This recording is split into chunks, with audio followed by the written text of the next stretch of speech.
Okay, today I'm going to show you a fast video on how to do the timing chain, the timing marks on a Chrysler Dodge Jeep 3.8 liter engine with the timing chain.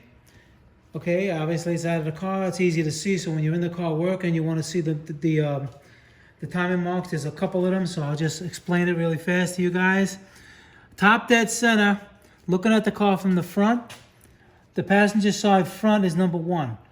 Okay, that's number 1, top dead center. And once you're at top dead center, you're going to see there's a triangle mark here. Well, they call it an arrow. That has to be at the 12 o'clock position. The cam gear on the top, there's an arrow that has to be pointing down, 6 o'clock position. And then on the side, you're going to see of the cam gear, there's going to be a dot. And you're going to count 10 links down, and then there's going to be another dot. So you know you're lined up. Okay, here's a dot. 1, 2, 3, 4, 5, 6, 7, 8, 9, 10. There's your other dot. Now, if you're putting a brand new timing chain on, which I am, because look, it's kind of loose, it's going to have the marks. You see these marks right here? The discoloration marks. See, even if you count them from here, say 1, 2, 3, 4, 5, 6, 7, 8, 9, 10. It's the same thing. But if you're reusing the chain or you just want to check your timing, you can do it that way. You don't have to take the chain off. Just, you just count your 10 links from dot to dot with your both alignment marks aligned.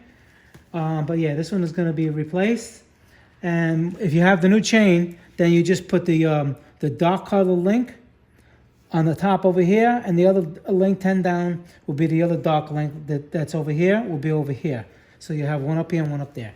All right, and this is this is a Jeep 2008 Wrangler with a 3.8, but it goes in a couple of different cars, Chrysler Caravans, any 2000, I believe 2006 to 2011, 3.8 liter Chrysler Dodge engine.